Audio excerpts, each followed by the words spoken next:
نحمد و نصلی علی رسول الکریم اما بعد فاعوذ باللہ من الشیطان الرجیم بسم اللہ الرحمن الرحیم من جاء بالحسنۃ فلہ عشر امثالها وقال النبی صلی اللہ علیہ وسلم من صام رمضان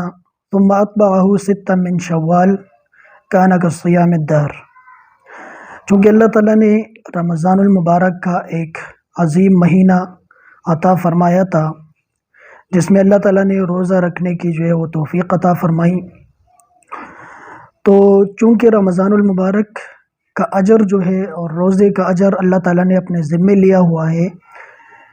کہ اس کا اجر وہ میں خود عطا فرماؤں گا، تو اس لیے ایک مسلمان کی یہ خواہش ہوتی ہے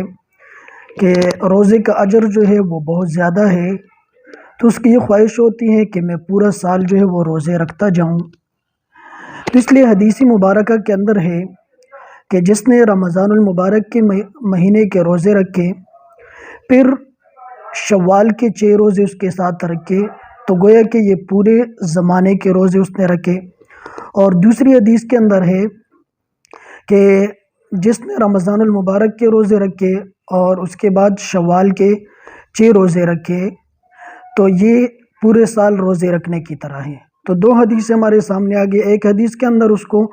پورے زمانے کے روزے رکھنے کی طرح قرار دیا ہے اور دوسری حدیث کے اندر پورے سال کے روزے رکھنے کی طرح اس کو قرار دیا ہے۔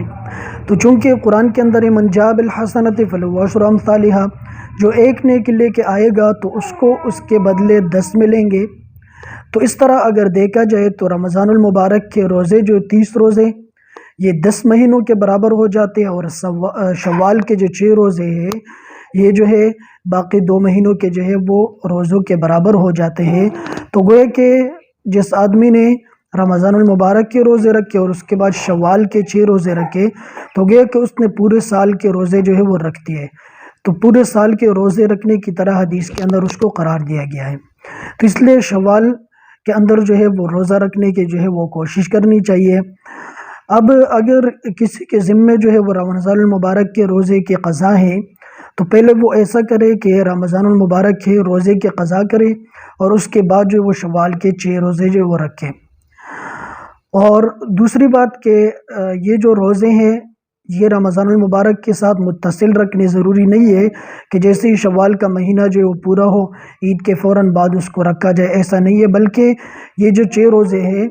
یہ شوال کے مہینے کے اندر مکمل ہونی چاہیے، چاہے وہ لگاتار رکھے جائے، چاہے وہ ایک دن چھوڑ کے ایک دن رکھا جائے، چاہے وہ فوراً رکھے جائے عید کے بعد یا بعد میں وہ رکھے جائے، تو اس کا اجر و ثواب وہ انسان کو ملے گا۔ تو لگاتار رکھنا وہ ضروری نہیں ہے۔ ہاں، جس کے ذمے رمضان کی قضا ہو تو پہلے وہ قضا روزے رکھے اور اس کے بعد وہ شوال کے روزے وہ رکھیں۔